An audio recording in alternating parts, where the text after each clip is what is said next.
Hello, everyone. Welcome to Light Up the Darkness, episode 5, entitled Sleepwalkers Part 2. Now, continuing where I left off, I was given the analogy saying that when you're sleepwalking through life, life is basically not as it seems. All know that whenever you're sleeping, you're dreaming, and your mind is actually a very funny thing. One thing about the mind many persons don't understand is that while we're awake, our conscious mind will see things and not pick up on it. But our subconscious mind, which you guys know is always absorbing information, that will gather in all the information and actually process that information while you rest, while you relax, while you sleep. Now, society has cultured us to do that the opposite way when we get awakened. So when you're awakened, your subconscious mind is more alert. You will see things and pick up on things a lot easier. Prime example. Now, imagine being awake in a world full of sleeping people. When you say certain things or point out certain things, they would look at you as if you're mad, as if you're crazy. Because you're going to have a different perspective, you're going to have a different idea, you're going to have a different point of view because you're not thinking inside the box. You're literally thinking outside the box because you understand the box is there to limit you and to restrict you from seeing things for what they truly are.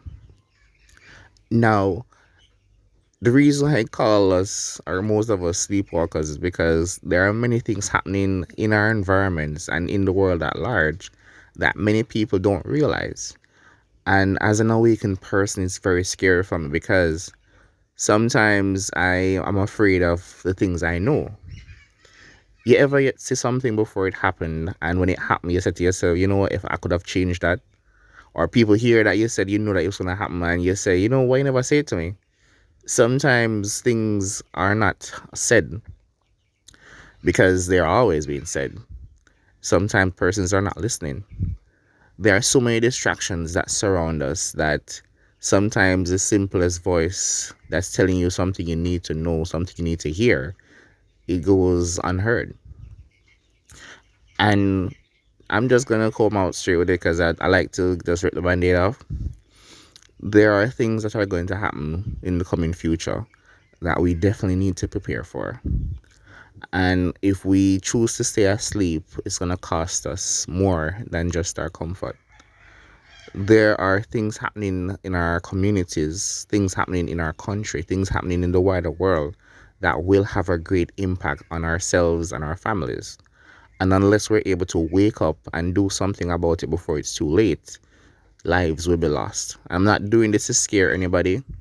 I'm just trying to wake up persons to see that if we continue to sleepwalk our way through life, we'll never be able to wake up because we're just going with the motion.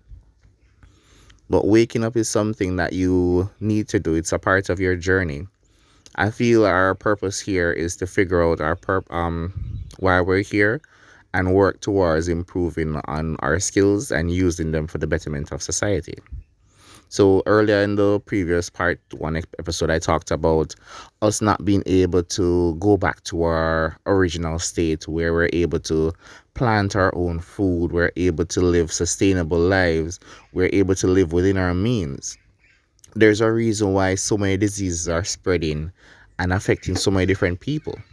We don't take the time out to focus on things that are good for us.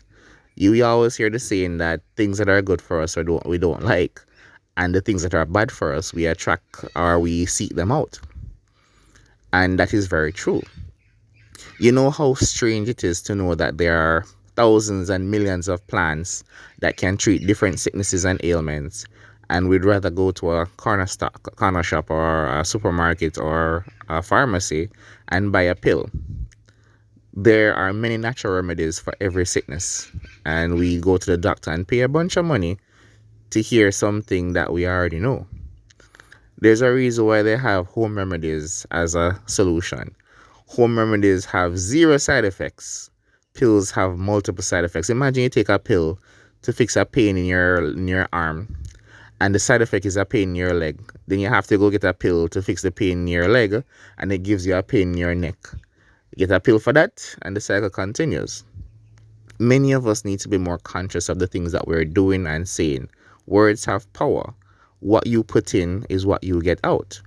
If your belief is that this will not work, I guarantee you something will never work and come to fruition.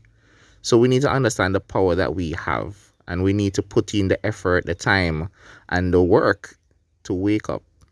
Because if we continue to sleepwalk our way through life, life will only get harder. Life will only get more stressful.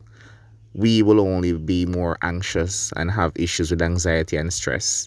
And the last time I checked, there's no medication for stress.